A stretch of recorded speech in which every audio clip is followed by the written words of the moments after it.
안녕하십니까. 2021년 1월 6일 수요일 매일 한국경제신문 스크랩을 시작하겠습니다. 오늘의 주요 뉴스 요약입니다. 첫 번째 기사는 생산 능력을 초과하는 주문이 들어오면서 파운드리 업체들이 슈퍼 호황을 맞고 있다는 소식입니다. 코로나 백신 보급으로 글로벌 경기가 회복될 것으로 예상한 자동차 전자업체들이 생산량을 대폭 늘리면서 시스템 반도체 수요가 급증한 영향입니다. 최신 전장 기술이 적용된 자동차와 5G 스마트폰의 본격적인 출시도 영향을 미쳤습니다. 두 번째 기사는 지난해 말부터 디스플레이 관련주가 꿈틀거리고 있다는 소식입니다. 한국 OLED 패널을 탑재한 애플 아이폰 12가 1초에 10대씩 팔린 데다 태블릿 PC와 노트북 제조사까지 OLED 패널을 탑재했기 때문입니다. 올해 중소형 OLED 패널 호황으로 추가 투자가 예상되는 만큼 디스플레이 장비 기업에 투자해볼 만하다는 분석이 나오고 있습니다. 세 번째 기사는 국민연금이 대한항공의 아시아나항공 인수에 제동을 걸었다는 소식입니다. 국민연금 의결권 행사 자문기구인 수탁자 책임전문위원회가 아시아나항공 인수로 대한항공의 주주가치가 훼손된다는 이유로 인수자금 마련을 위한 사전 절차인 정관 변경 안건에 반대표를 행사하기로 결정했기 때문입니다. 네 번째 기사는 정부가 기업들이 재생에너지를 사용해 만든 전기를 따로 구매할 수 있도록 하기로 했다는 소식입니다. 일반 산업용 전기보다 비싼 금액을 지불해야 하지만 재생에너지 인증도장을 찍어줌으로써 착한 기업이 될 수 있도록 독려하겠다는 취지입니다. 마지막 기사는 지난 수십 년 동안 유럽 증권 거래량 중 30%가량을 담당하며 글로벌 금융 허브 역할을 해온 런던의 위상이 브렉시트로 큰 타격을 입게 되었다는 소식입니다. 브렉시트 이후 첫 거래일인 4일, 유럽 거래소 전체를 통틀어 거래된 주식 물량 6분의 1 수준에 상당하는 주식 거래 자금이 런던에서 EU 국가로 빠져나갔습니다. 그럼 이제 첫 번째 기사부터 자세히 알아보겠습니다. 5일 반도체 업계에 따르면 생산 능력을 초과하는 주문이 들어오면서 파운드리 업체들이 슈퍼 호황을 맞고 있습니다. 코로나 백신 보급으로 글로벌 경기가 회복될 것으로 예상한 자동차 전자업체들이 생산량을 대폭 늘리면서 시스템 반도체 수요가 급증한 영향이 큽니다. 최신 전장 기술이 적용된 자동차와 5G 스마트폰의 본격적인 출시도 영향을 미쳤습니다. 대만 TSMC, 삼성전자 등 선두권 파운드리 업체의 스마트폰용 애플리케이션 프로세서, 그래픽 처리 장치, 차량용 반도체 등의 생산 주문을 넣어도 1년 이상은 기다려야 합니다. 8인치 웨이퍼를 통해 반도체를 주로 생산하는 5에서 10위권의 파운드리 업체도 상황이 비슷합니다. 이들 업체엔 초미세 공정이 불필요한 아날로그 반도체, 그리고 전력을 조절하는 파워 반도체 주문이 집중되고 있습니다.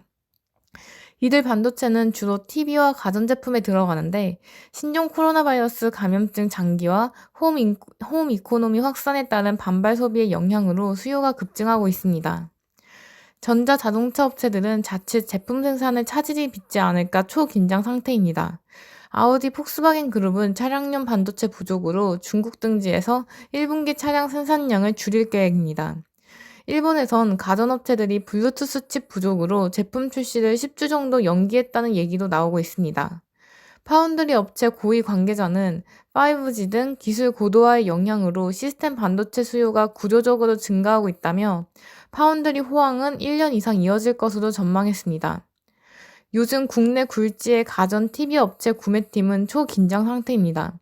제품에 들어가는 디스플레이 구동칩 DDI, 그리고 전력 제어 반도체 PMIC 등의 핵심 반도체가 세계적으로 풍기 형상을 빚고 있어서입니다.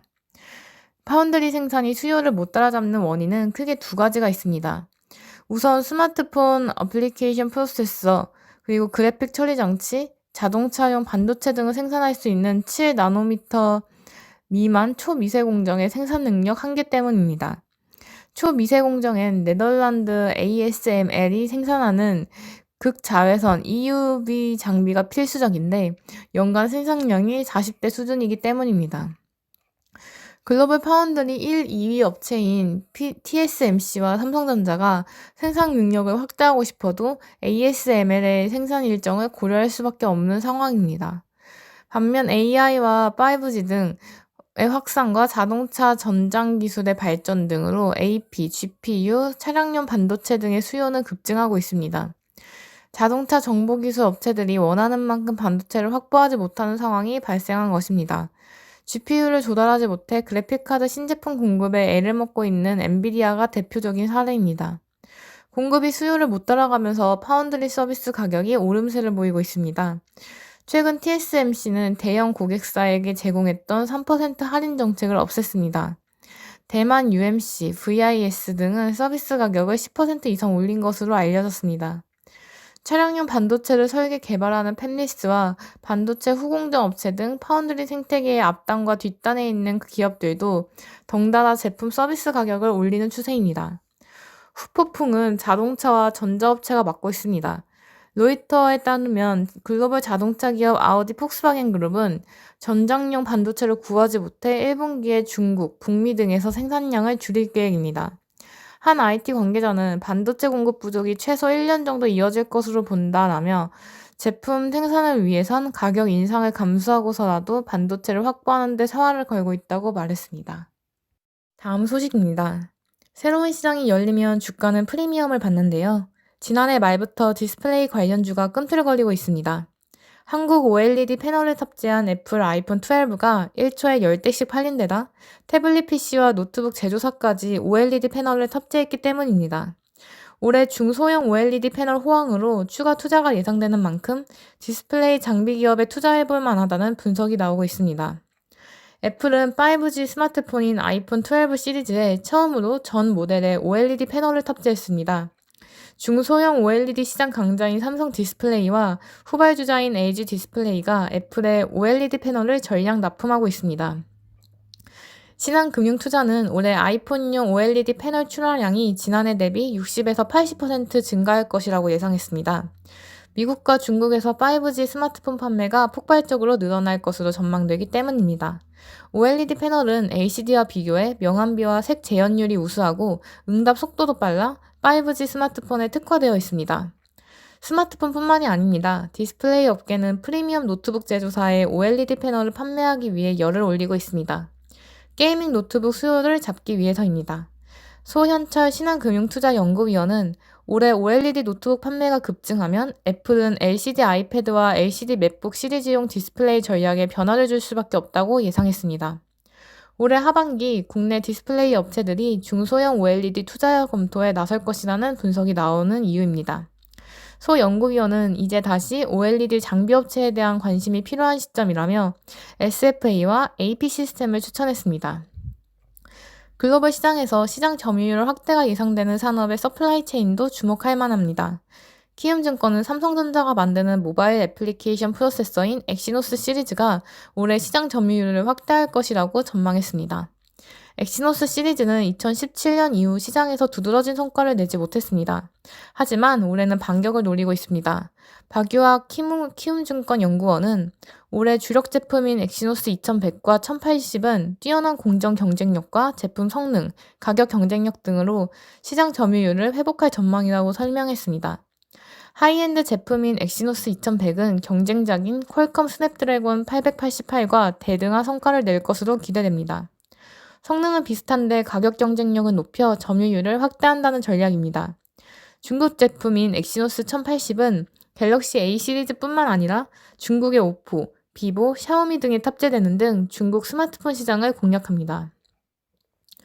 키움증권은 엑시노스 서플라이 체인 중 하나마이크론, 넷패스아크, 테스나 등에 주목할 만하다고 조언했습니다. 하나마이크론은 엑시노스 패키지 테스트를, 넷패스아크와 테스나는 엑시노스 EDS 테스트를 분담할 것으로 예상됩니다. 다음 소식입니다. 국민연금이 대한항공의 아시아나항공 인수에 제동을 걸었습니다. 국민연금의 의결권 행사 자문기구인 수탁자 책임전문위원회가 6일 열리는 대한항공 임시주주총회를 하루 앞두고 인수자금 마련을 위한 사전 절차인 정관 변경 안건에 반대표를 행사하기로 결정했기 때문입니다. 아시아나항공 인수로 대한항공의 주주가치가 훼손된다는 이유를 내세웠습니다. 지분 8.11%를 보유한 2대 주주인 국민연금이 제동을 걸면서 안건 통과에 돌발 변수가 생겼다는 분석이 나오고 있습니다. 국민연금 수탁위는 5일 올해 첫 회의를 열어 대한항공 임시주총 안건에 반대 의결권을 행사하기로 했습니다. 9명의 위원 중 5명이 반대했고 찬성은 3명, 기권은 1명이었습니다. 대한항공은 아시아나항공 인수를 위해 2조 5천억 원 규모의 유상증자를 계획하고 있습니다. 이를 위해 6일 임시주총을 열어 정관 제5조 2항에 명시된 주식 총수를 2억 5천만 주에서 7억 주로 변경할 계획이었습니다. 기존 발행된 보통주 1억 7,420만 주에 유상증자로 1억 7,360만 주의 신주가 발행되면서 대한항공 주식 총수는 3억 5천만 주로 늘어나는 구조입니다. 정관 변경은 특별 결의 사안으로 주주총회 참석 주주 의결권의 3분의 2 이상이 찬성해야 합니다. 수탁위는 아시아나항공 인수로 대한항공의 주주가치 훼손이 우려된다는 점을 반대 이유로 들었습니다. 대한항공이 아시아나항공에 대한 실사 없이 인수를 결정한 것도 문제 삼았습니다. 대한항공이 아시아나항공의 기책 사유를 계약 해제 사유로 규정하지 않은 것도 절차상 하자라고 지적했습니다. 투자업계에 따르면 이날 열린 위원회에서 경영계 추천 수탁위원을 중심으로 상당한 이견이 있었던 것으로 알려졌습니다. 일부 수탁위원은 대한항공의 아시아나항공 인수가 국내에서 독점적 지위 확보를 통해 경쟁력을 강화할 수 있고 중장기적으로 주주가치를 높일 것이라고 주장했습니다. 대한항공은 국민연금의 결정 직후 입장문을 통해 아시아나항공 인수는 항공산업 경쟁력 제고를 위한 것이라며 정관 변경안이 가결될 수 있도록 임시주총 전까지 주주 설득에 최선을 다할 계획이라고 발표했습니다. 대한항공은 국민연금의 반대에도 정관 변경안이 가결되는 데는 큰 문제가 없을 것으로 보고 있습니다. 대한항공의 최대 주주는 31.13%를 보유한 한진칼입니다. 8.12%를 보유한 국민연금에 이어 우리사주조합이 6.39%, 크레디트 스위스가 3.75%를 보유하고 있습니다. 우리사주조합과 크레디트 스위스는 조원태 한진그룹 회장의 우호 지분으로 분류됩니다. 대한항공 주 채권은행인 산업은행은 공식 입장을 내놓지는 않았습니다. 정부 고위 관계자는 대한항공의 아시아나항공 인수는 산업 경쟁력 강화 관계장관 회의를 거쳐 결정되는 등 사실상 정부가 주도한 구조조정이라며 국민연금 수탁위가 반대 의견을 표시할 것이라고는 예상하지 못했다고 밝혔습니다. 국민연금은 지난해 10월 LG화학이 전지사업부를 물적 분할해 신설법인 LG에너지솔루션을 출범하는 안건에도 반대표를 던졌습니다. 국민연금 등 기관 투자가의 의결권 행사 방향을 컨설팅하는 의결권 자문사들이 대부분 찬성 의견을 권고한 것과는 정반대의 결론이었습니다. 당시에도 주주가치 훼손을 반대 이유로 내세웠습니다. 수탁위는 이번 결정에 투자업계는 의외라는 반응입니다. 한 투자업계 관계자는 국민연금 의결권 행사의 핵심 기준은 주주가치 훼손 여부인데 두 개의 국적 항공사 통합이 주주가치 훼손으로 이어질 것이라는 근거가 부족하다고 했습니다. 다음 소식입니다. 정부가 기업들이 재생에너지를 사용해 만든 전기를 따로 구매할 수 있도록 하기로 했습니다. 일반 산업용 전기보다 비싼 금액을 지불해야 하지만 재생에너지 인증도장을 찍어줌으로써 착한 기업이 될 수 있도록 독려하겠다는 취지입니다. 산업통상자원부는 5일 법령정비, 시스템 구축 등 제도 시행을 위한 기반을 마련해 K-리백이 본격 실행된다고 밝혔습니다. 리백은 사용 전력을 100% 재생에너지로 조달하는 자발적 캠페인입니다. 글로벌 리백은 연간 전기 사용량이 100기가와트 이상인 기업을 대상으로 참여를 권고했지만 국내에서는 전기 사용량과 무관하게 산업용, 일반용 전기 소비자 모두 에너지공단의 등록을 거쳐 참여할 수 있게 했습니다. 정부 에너지공단은 기업 등이 제출한 재생에너지 사용 실적에 대해 확인을 거쳐 재생에너지 사용 확인서를 발급할 예정입니다. 참여 기업은 재생에너지 사용 시 온실가스 감축 실적으로 인정받을 수 있으며 현재 환경부에서 구체적인 에너지원, 감축 수단과 방법 등에 대한 관련 지침을 개정하고 있습니다. 또 라벨링 부여 등 인센티브 지원을 위한 재생에너지 사용 최소 기준을 20%로 설정하고 지속적인 재생에너지 사용 촉진을 위한 다양한 지원 방안도 마련할 계획입니다. 재생에너지는 제3자 전력구매 계약 PPA, 녹색 프리미엄, 신재생에너지 공급 인증서 REC 구매를 통해 조달할 수 있습니다.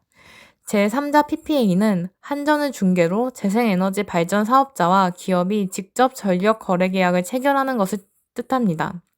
현재 발전사와 기업 간 직접적인 전력 거래가 불가능합니다. 이에 따라 이날 국무회의를 통과한 전기사업법 시행령 개정안을 통해 한전의 중개를 거치도록 했습니다. PPA 방식이 번거롭다면 한전에서 간접 방식으로 구매할 수도 있습니다. 녹색 프리미엄은 한전에서 재생에너지로 생산한 전력만 따로 구매할 수 있는 제도입니다.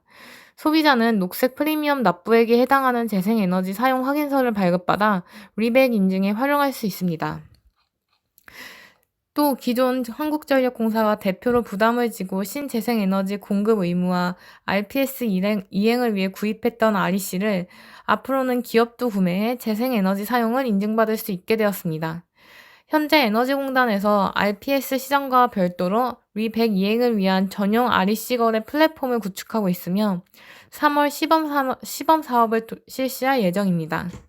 전문가들은 이 같은 제도가 활성화하려면 인센티브가 강화돼야 한다고 조언했습니다. 온기훈 숭실대 교수는 재생에너지의 발전 단가가 산업용 전기보다 3배 가까이 격차가 있기 때문에 기업의 비용 부담이 제조업의 원가 부담으로 이어질 수 있다면서 인센티브가 강화되지 않는다면 결국 소비자 가격 상승으로 이어질 것이라고 말했습니다.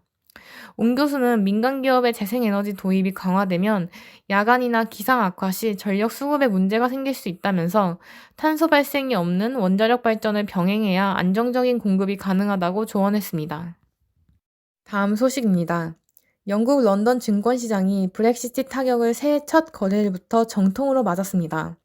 파이낸셜 타임스는 브렉시트 이후 첫 거래일인 4일 런던 증권시장 거래자금 60억 유로가 독일, 프랑스, 스페인 등 다른 EU 국가들로 빠져나갔다고 전했습니다. 지난 수십 년 동안 유럽 증권 거래량 중 30%가량을 담당하며 글로벌 금융 허브 역할을 해온 런던의 위상이 브렉시티로 큰 타격을 입게 되었습니다. 독일은행 도이체방크, 프랑스 석유업체 토탈, 스페인은행 산탄데르 등 EU 주요 기업들의 주식 거래가 런던이 아닌 프랑크푸르트, 파리, 마드리드 증권거래소에서 이루어졌다고 보도했습니다. 이날 런던에서 EU 국가들로 옮겨간 주식 거래 자금 60억 유로 상당은 유럽 거래소 전체를 통틀어 거래된 주식 물량 6분의 1 수준이라고 파이낸셜 타임스는 전했습니다. 시카고 옵션 거래소 유럽, 터코이스, 아커스 등 증권 거래소들은 런던에 있던 유로 표시 주식 거래소들을 지난해 말 다른 EU 국가들로 옮겼습니다. 알라스데어 헤인스 아커스 증권거래소 최고 경영자는 매우 이례적인 날이었다. 유동성을 옮기는 것은 가장 하기 어려운 것 중 하나라며 런던 증권거래는 빵 하고 터진 뒤 사라졌다. 런던시티는 유럽 주식 사업을 잃었다고 단언했습니다. 영국 정부는 기존 런던에서 이루어지던 주식 거래가 다른 EU 국가들로 이동하면서 막대한 세금 수입을 잃게 됐다고 파이낸셜 타임스는 전했습니다. 이번 타격으로 향후 상장을 노리는 기업들이 좀 더 매끄럽고 적극적인 거래 환경에서 오는 혜택을 얻기 위해 런던 증시를 패스하고 다른 EU 증시에서 상장을 노릴 가능성이 커졌다고 헤인스 CEO는 설명했습니다. 영국은 브렉시트 이후 기존 EU 단일 시장에 속해 있었을 때보다 금융시장에서 더 많은 제약을 받게 되었습니다. 예를 들어 영국이 EU 회원국이었던 동안에는 프랑스 파리에 상장한 LVMH, 네덜란드 암스테르담에 상장한 저스트 이트 테이크어웨이 등의 주식을 런던에서 거래할 수 있었습니다. 하지만 이런 주식 거래는 브렉시티가 실질적으로 발효된 올해부터 불가능해졌습니다. 영국과 EU는 금융 서비스 분야에서 아직까지 공식적인 합의를 도출하지 못했습니다. 내년 3월까지 금융 분야 협력을 위한 양해각서를 체결하는 것을 목표로 삼고 있을 뿐입니다. 그나마 양해각서는 양측이 이미 합의한 다른 무역협정과는 다르게 법적 구속력도 갖추고 있지 않습니다. EU는 금융 분야에서 런던의 의존성을 줄이고 유로 표시 자산에 대한 감독 권한을 강화하길 원하고 있다고 파이낸셜 타임스는 전했습니다. EU는 모든 유로 표시 주식이 EU 국가 주식거래소에서 이루어지길 원하고 있습니다. 영국의 증권시장 규제가 EU식 규제 시스템과 다르다고 판단했기 때문입니다.